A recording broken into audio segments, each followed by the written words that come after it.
بسم اللہ الرحمن الرحیم، السلام علیکم ورحمۃ اللہ وبرکاتہ۔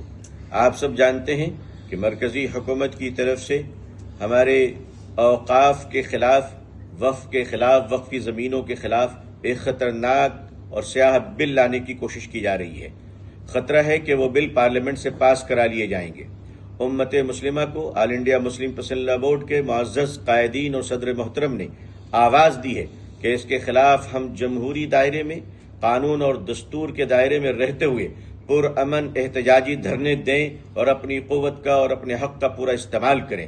اسی سلسلے میں ہمارے کلکتے کے عمائدین، دانشوران اور تمام مسلم قائدین اور تنظیموں نے مل کر یہ فیصلہ کیا ہے کہ آنے والے 10 مارچ بروز سوموار کو انشاءاللہ کلکتے میں میٹرو چینل پہ ایک پرامن احتجاجی دھرنا دوپہر دن کے 12 بجے سے لے کر 4 بجے تک دیا جائے گا انشاءاللہ۔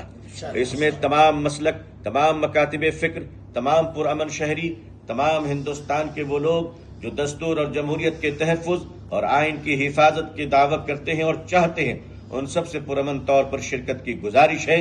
اس کے لیے ہم سب اس میں آنے کی اپیل کرتے ہیں۔ تمام ہمارے قائدین یہاں تشریف فرما، سب اس کی تائید کرتے ہیں۔ ہم سب اس کی تائید کرتے ہیں۔